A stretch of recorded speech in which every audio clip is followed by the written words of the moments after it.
I think we have definitely passed the stage of just talking shit to talk shit. Yeah. I'd say maybe when we first met and I was like 18 and you were like 19. We were young. We were young, of course we talked shit. And we were shit. reckless. Like, we both had that fuck it personality. Yeah. What happened to us? Now we're just two grandmas eating vegetables.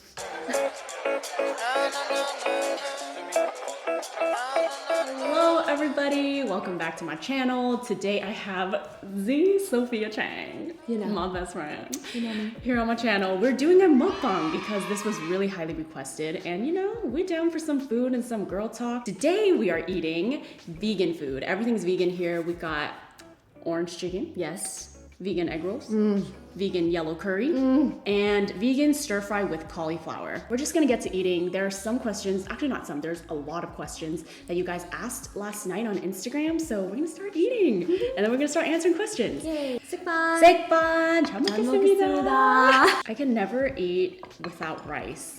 Rice is life. Rice is life. Anytime we get things to go, it's just not gonna be as bomb as the restaurant. Like, look how soggy our chicken is. And this gets so crispy normally. I know. Cheers. It's still good though. Oh yeah. The I ain't mad at flavor. this.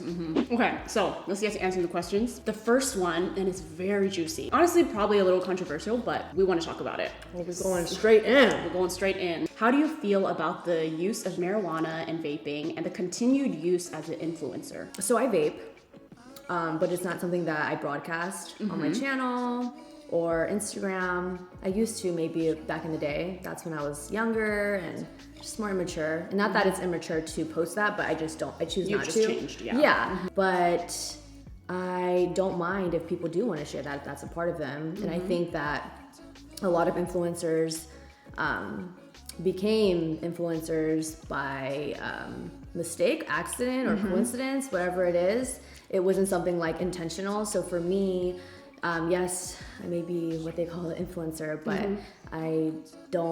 it wasn't like I chose to be that, and I can't stop like habits that are That's you. That's me. Right, because like, although we have that responsibility of being an influencer, it doesn't mean that we can't live our lives the way we want to privately. Yeah.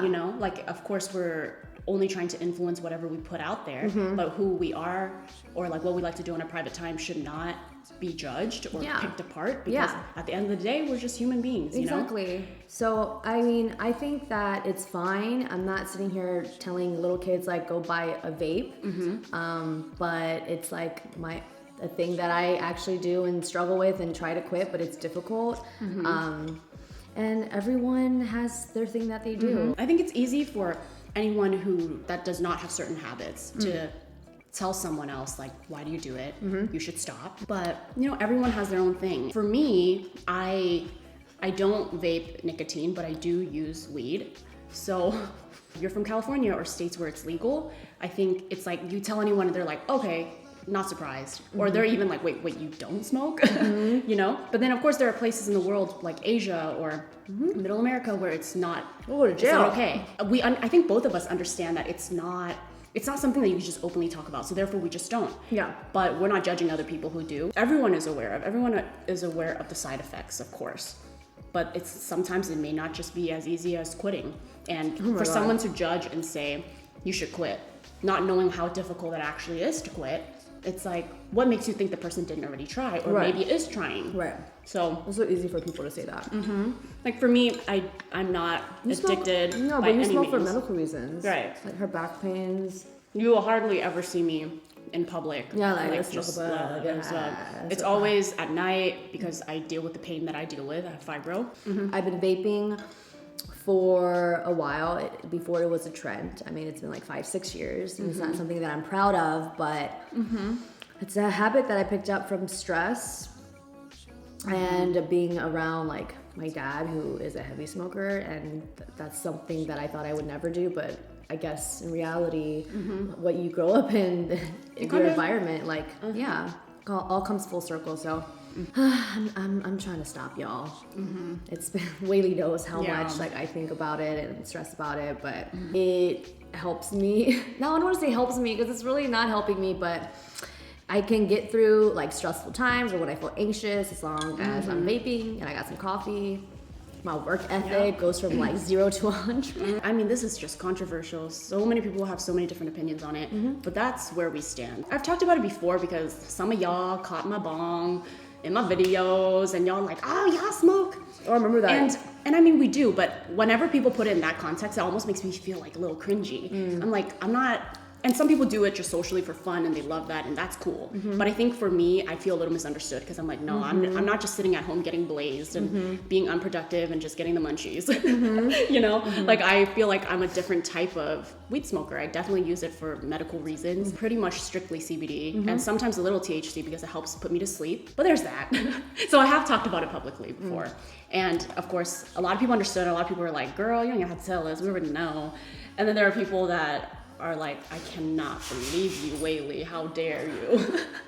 And if there's other people that put it out there and you feel uncomfortable, like I know there are other influencers that just like smoking on camera and make it, sometimes it looks like a bad thing, but I think that's up to the viewers. Like if that's not what you like or that's not what you want your kids to be seeing, don't watch it. No. You know, you're in control. That's a good way to end it. Yeah, that was a freaking good question. Appreciate you, girl. Thanks for submitting that. It's hard to like talk because I just want to eat. It's so good. All right, moving on to the next question. Okay. What makes people stay in a relationship other than love? Because what is that really? What is love? She don't hurt me. She's very proud whenever I know lyrics to an American song. Because she only knows K-pop or Chinese music. Okay. What makes people stay in a relationship? a lot of things. A lot of things. If it's unhealthy, then just the sick idea of like being addicted to that person and being addicted to the sick cycle of what you're going in, you know, or what you're in. And just being afraid of a new routine. Or, you know, even just being afraid to leave, because what if your partner is, you know, the breadwinner or whatever it may be, and you feel like you're stuck. Or some people stay in relationships for their kids, dogs. So many reasons. In a healthy relationship, most people stay in it because of the love. Yes. But also, aside from love, I think it's just companionship. You know, wanting to do life with someone. Because we all know, even though alone time is great, and I'm like queen of alone time. I love me time. But you always kind of want a sense of, okay, whenever I finish having my alone time, I want to come back and tell someone about my day. So I think there's a sense of that, not wanting to be lonely. Yeah, I agree. That's a big thing. Some people feel like they can't do better, or, you know, and the fear of not being able to do better, and then you end up alone, like you said. I mean, there's so many variables of like why people stay in a relationship. I know. The older I'm getting, the more I'm realizing that. Yeah, that's another point. The older you get, it's like, I'm getting old, like I don't have time to start over. Yeah, right? That's a big one. That idea where it's like, no, you have time, like it's never too late. But that's a common fear that a lot of people have, and I understand. It's tricky. The older you get, you're like, I'm ready to have a family, and like now I've been with you for 6 years, I need to start over. Good question. Actually, I would like to know. Comment below if you have an answer to that. Like, why else do people stay in a relationship outside of love? Well, actually, I want to ask you, what is love? What is love to you, and why do you know when you love someone? Love is abstract. It's not like one direction. Really, I mean, yes, you're right. Love for me, naturally, I feel like people think intimacy, but there's so many parts of it. It is intimacy, it's connection, it's having a partner. Yeah, having a partner, being able to spend quality time, a best friend. When you're in a relationship, it feels like it's unconditional, that you do anything for them. Where you feel like sometimes you'll take the back seat just to help them, or I mean, there's so many things. Love is fucking powerful. Yeah, that's a fact. And there's just, everyone will perceive love differently, I think. You know? But love is also fights. Because you don't fight with someone unless you really cared about them. Oh my goodness, yes, that is true. That is true. All right, Sophie, the therapist right here. Oh my god. I'm really loving the way you're answering everything. Oh, thank like you. you're putting it into like the Normally right when words. we film, I kind of like blank out, but I think this food is really fueling me, girl. You came through. Yeah, I mean, love isn't just pretty. It's sad and there's like tears and you get angry, but I mean, there's all resentment. Of it, yeah, but all of it makes love what it is. So, do you want to answer what love is? Yes. What is love to you? I've answered it in my Jubilee interview.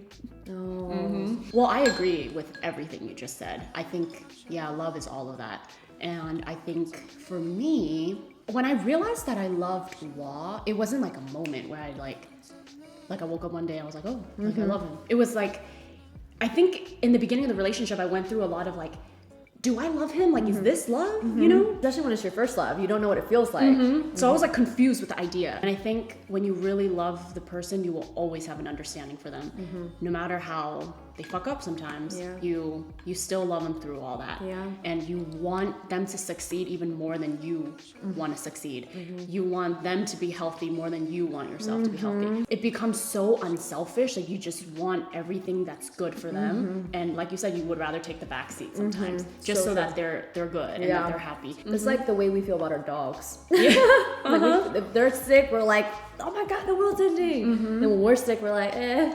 But yeah, that's what you do for your partner too. It's such a crazy thing, huh? That someone can make you feel that way. That's a good question. I know. Wow, these are so good. So deep, but I think important because we never talk about these things. Yeah. We haven't been deep in a while. So. Here's a good one. Do you girls talk shit about guys? Girl, everyone talks shit about everyone. Yeah, seriously, that's so true. And the thing about talking shit, it's always perceived in such a negative way, but talking shit is like therapy too. And sometimes it's good to release some of that. Yeah. And especially if you're not releasing it onto the other person that you're talking shit about. In a way, you're just trying to release it to your friend, let that be, squash it amongst, your circle, and get advice about it. Yeah. And then you never put that negative energy towards the other person that you feel some type of way about. You know what I mean? No, totally. You're so right.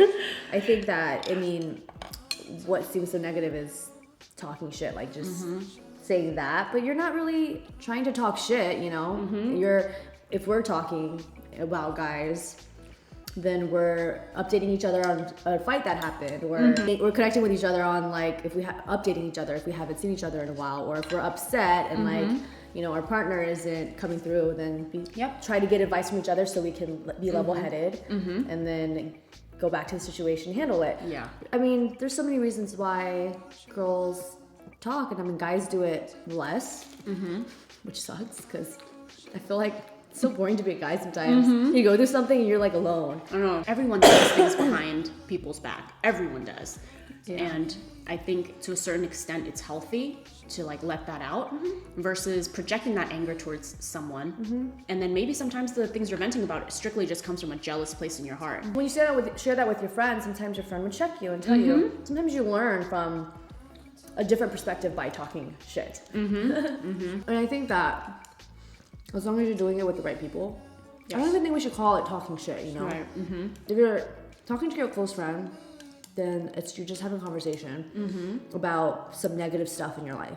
Because it's not always going to be positive. Or even not about you, but something that you disagree about someone else or have an issue with, But it's a different thing when you don't know someone or your acquaintances and then you like go in and you're literally talking shit. Like that we don't agree with. No. I think we have definitely passed the stage of just talking shit to talk shit. I'd say maybe when we first met and I was like 18 and you were like 19. We were young. Of course we talked shit. And we were reckless. Like, we both had that fuck it personality. Yeah.